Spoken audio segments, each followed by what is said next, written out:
Ola. Tuna second match. Second set khele dona. Azave hi first six pa nga yang pon an lu lo. An main set la he lo thukur. An tum pui hi name an ti do niam. He api po hai bola om dai.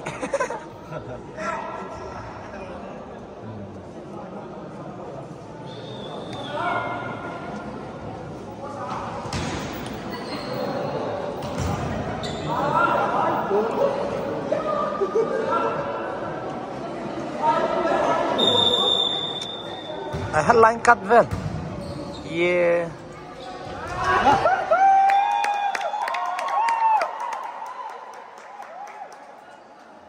Why tell cut? My husband.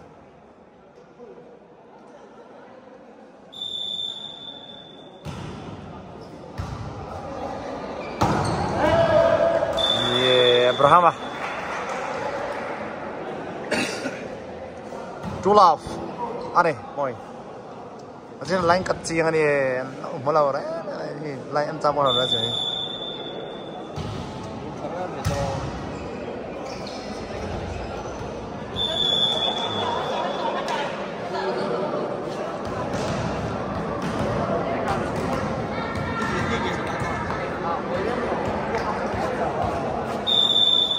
Sasa dona.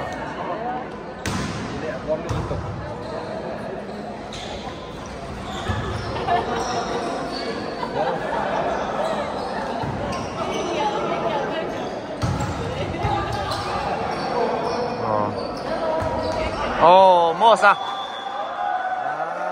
Khachu. Hầu làm thế đi. Chụp lại đang cấp mông.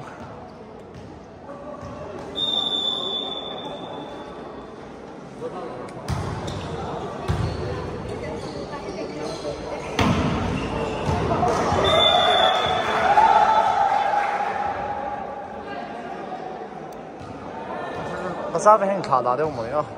Tôi nè.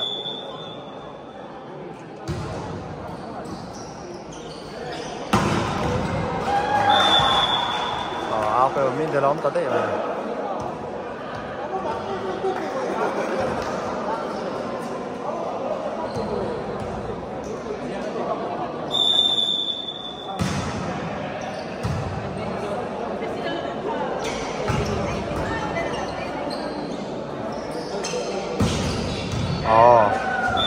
先không phải hạt rồi.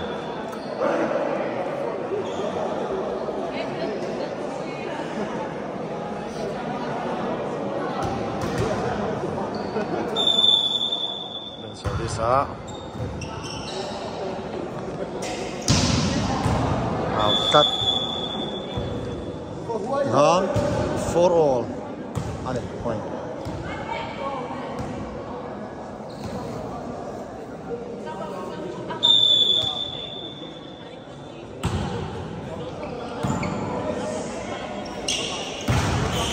Đi, run vượt lăng hầu đâu thế này cả chứ à?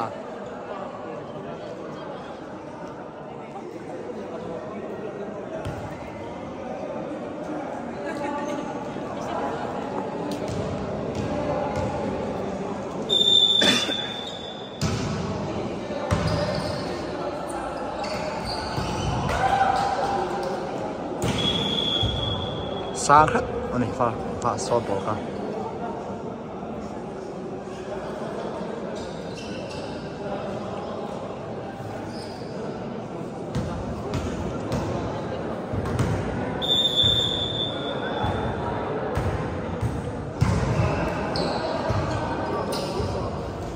Ai lầu bật tắt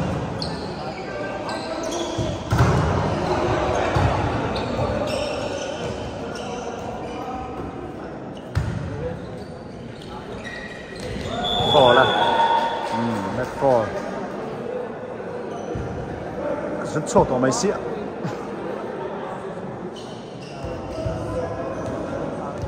stun này nó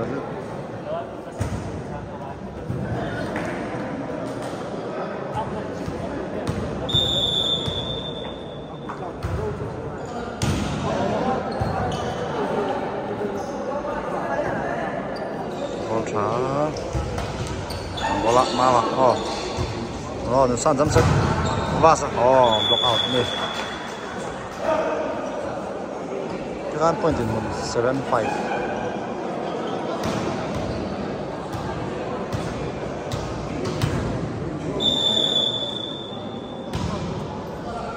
sao phải trả sao anh này sao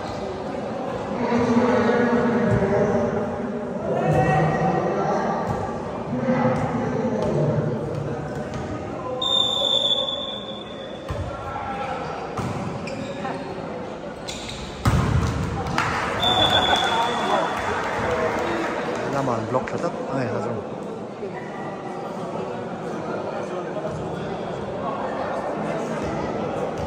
block cấp free lawa mong popa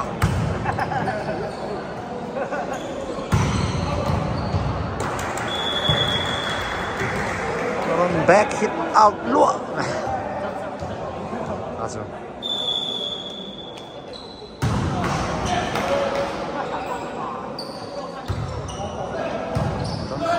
let's do the hard bounce anh bỏ lắm mà anh rừng thua này sao bây giờ là sao cái anh point in 9-7 sao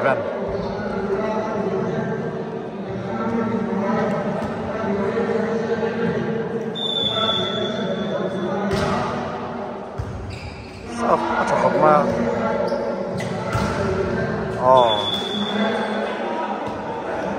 Tokara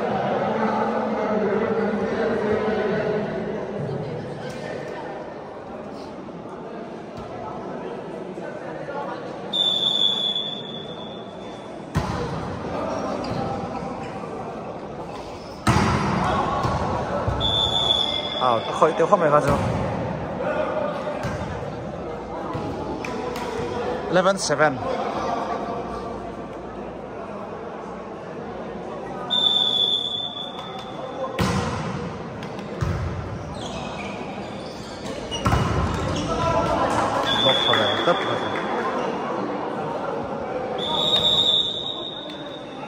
time out.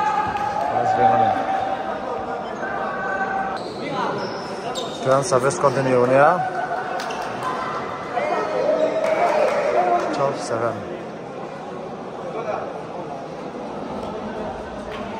Substitution here.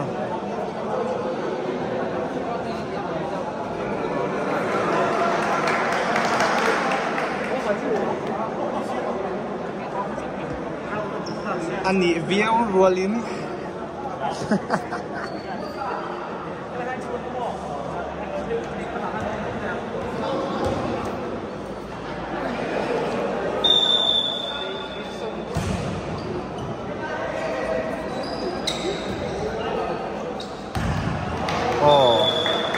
Đó anh em rừng thổi đâu nè.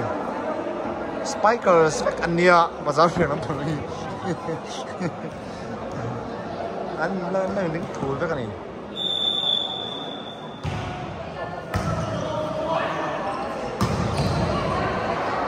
xe cái nắm một sao anh bố trà sẽ bố trà thì con 13-7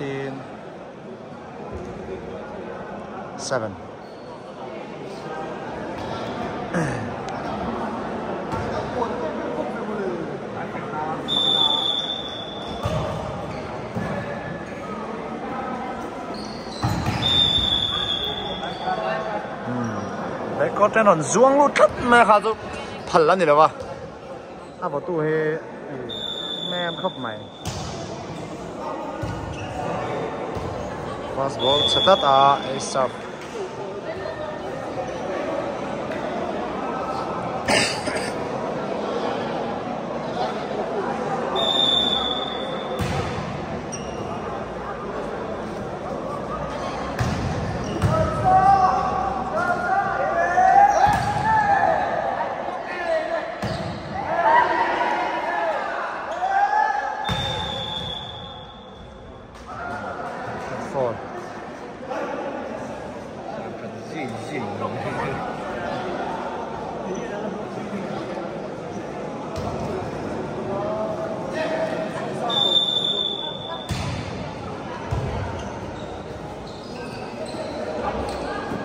มันลงหมดเยอะตัวนั้นจ้ะ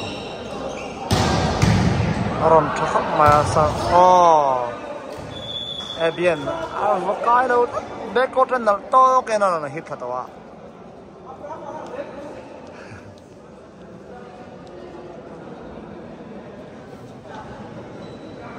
8:15นั่นนี่ทำ point เด่นมัน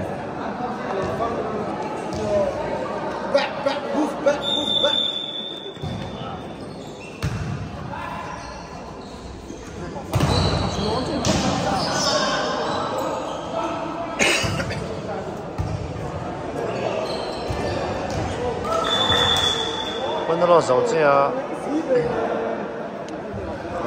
嚟下啦 point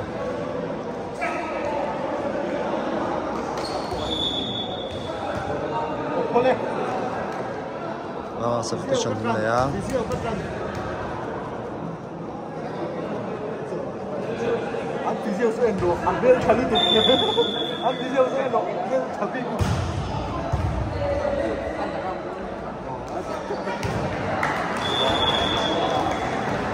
lo block zeu chú lâu nè cái nó mình kha spike cái gì đó va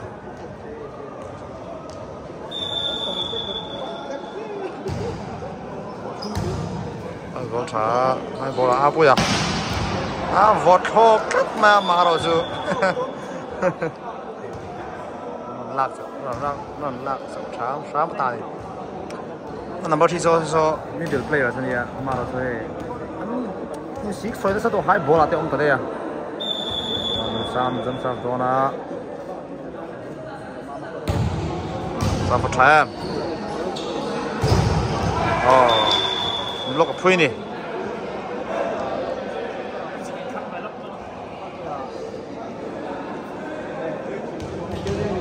18 9อะไรตัวนี้มาอักนัสซ่าจำMoyem. Oh, siapa? Sang à? Oh, nắm lip.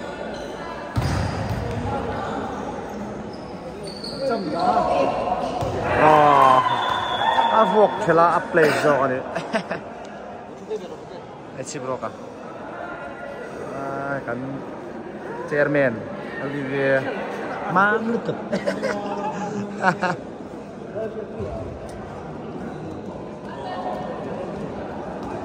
Bazar में से कर को अच्छो दो महीने नहीं है ना ये छोड़ दूँगा प्रॉब्लम इंदो में और नहीं kan terus itu nenga nih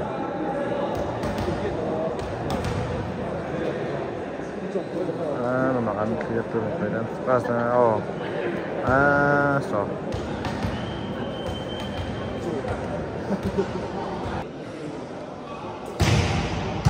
sama ciao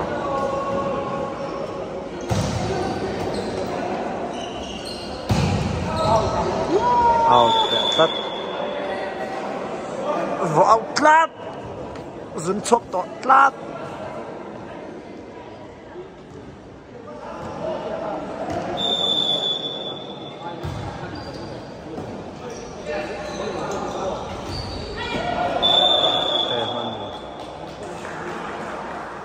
sắt cả tè sắt này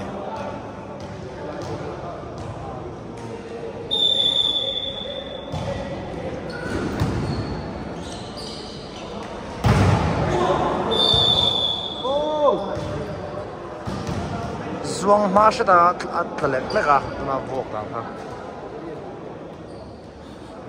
2011 nih point ini dia first ball blok ka marujok anla ma blok thani no ha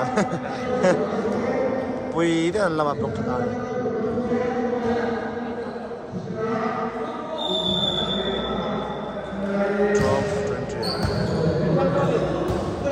Fast ball not shot.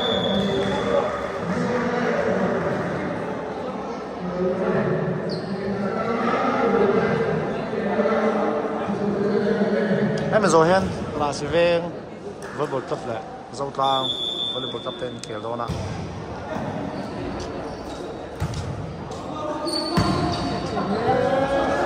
phụ dụng trong em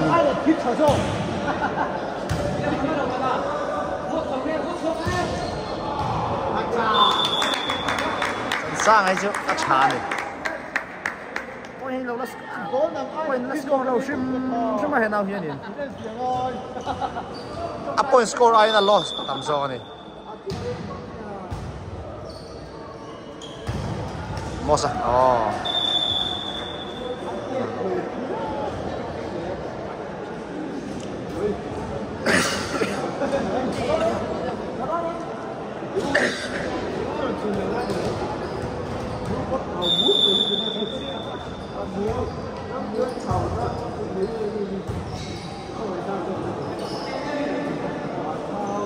passport chọc mày à sang à oh à vót là về tắt tụi nó mà chơi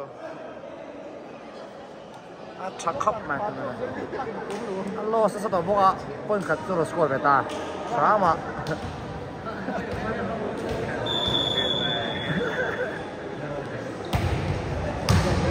sao trả easy ball masa oh harap nih nah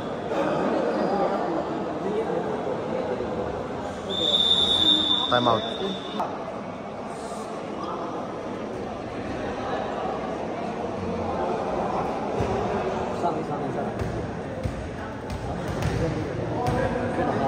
apa yang nak servis zona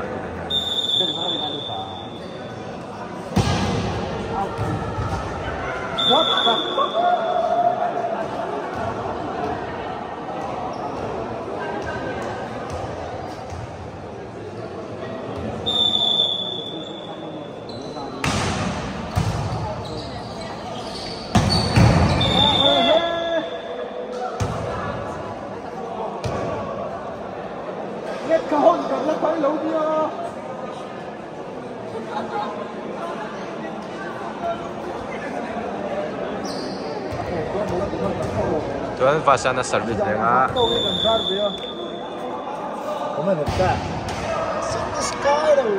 fasana service kai daw ni boleh speng lampang poin ni ya tunaian 16-24 ni ya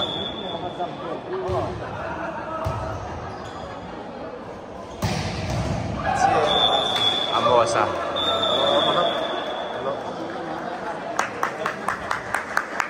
kan bazar veng la ben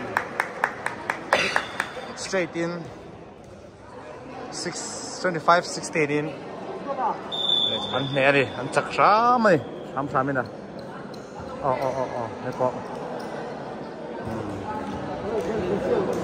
nam zoi khel tu ri zo tla volleyball club le ra se veng volleyball club te khel do na mu no miep view to a be se points khát score về 6 mình game rồi han sao here nè